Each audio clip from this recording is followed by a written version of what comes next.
का पूछा है कि मेरी एज, हाँ, कि मेरी एज कितना है। तो मेरी एज जो है ना 25 है। और जैसे मैं आपको अपनी एज का बताऊंगी, मुझे पता है कि आपने इसके बाद ये पूछना है कि शादी कब हुई थी, 3 बच्चे भी हो गए और अभी तक 25 की हूँ। अच्छा, शादी जो मेरी हुई थी ना, तब मैं 13 ईयर्स की थी, 13 साल की थी।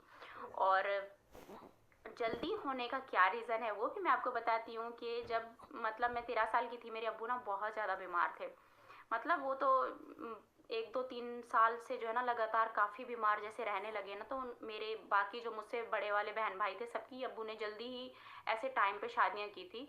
लेकिन मेरी कुछ ज़्यादा ही जल्दी हो गई, क्योंकि मेरे टाइम पे अब्बू बहुत ज़्यादा बीमार हो गए थे और वो नहीं चाहते थे कि मुझे अगर कुछ हो जाए तो मैं मेरी बेटी जो है ना, मैं उसका जो है ना निकाह करके जाऊँ, शादी करके जाऊँ। उनके जहन में ये चीज़ थी। तो अब फिर भी कोई एग्री नहीं था, मेरी अम्मी, मेरे भाई, कोई भी एग्री नहीं था इतना जल्दी शादी के लिए। लेकिन जैसे जैसे अब्बू की हालत हम सब देखते गए, मैं खुद भी नहीं थी क्योंकि मुझे भी पढ़ना था, अम्मी भी कहती थी और अब्बू भी चाहते थे कि मैं आगे पढूं। लेकिन अब्बू ने एंड टाइम तक, मेरी शादी से 1 महीना पहले तक मुझे देखा।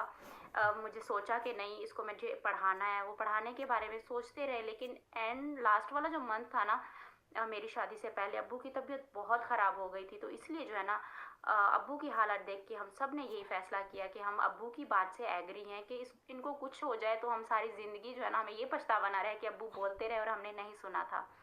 और मेरी शादी से तकरीबन 20-25 दिन पहले अब्बू की हालत ना काफ़ी ख़राब हो गई थी, जिसकी वजह से हमने अब्बू को हॉस्पिटल एडमिट किया था, 3-4 दिन वहाँ रहे। और जिस तरीके से उनकी हालत थी ना, हमसे नहीं देखी जाती थी। तो मैंने फ़ौरन अब्बू को हाँ बोला कि अब्बू, आप जैसे आप कहोगे हम वही करेंगे। और अम्मी